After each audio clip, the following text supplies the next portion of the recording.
ఈ నెల 6న జరగనున్న భద్రాచలం శ్రీ సీతారామచంద్ర స్వామి కళ్యాణానికి రామభక్తులు భారీగా పాదయాత్రగా తరలి వెళ్తున్నారు. పాదయాత్రగా వెళ్తున్న భక్తులకు అడుగడుగునా హిందూ సంఘాలు, పలు సేవా సంఘాలు సాదర స్వాగతం పలుకుతున్నాయి.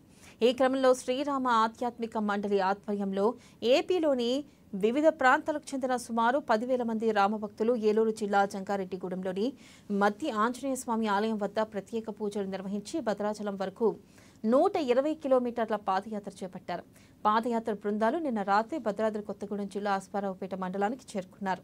ఇక పాదయాత్ర బృందానికి పలు సేవా సంఘాలతో పాటు భద్రాద్రి కొత్తగూడెం జిల్లా పెరిక సంఘ స్వాగతం పలుకుతూ భోజన వసతిని ఏర్పాట్లు చేశారు.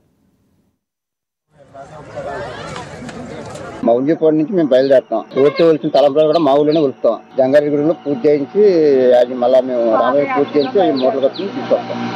ఈ యొక్క కార్యక్రమం ద్వారా ఈ మార్గమధ్యంలో అందరూ కూడా హిందూ అంటే ఏంటి, శ్రీరాముడు అంటే ఏంటి అనే దాని మీద కూడా మంచి కార్యక్రమం తీసుకుంటున్నారు.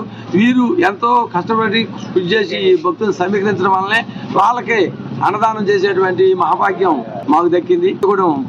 పెరిక సంక్షేమ సంఘం అధ్యక్షుడిగా నేను, నా యొక్క మిత్రబృందం అందరం కలిసి ఇది 11వ సంవత్సరం అందరికీ ఏర్పాటు చేస్తున్నాం. భద్రాచలం వరకు 120 కిలోమీటర్లు చేయడం పాదయాత్రగా ప్రయాణం చేయడం జరుగుతుంది.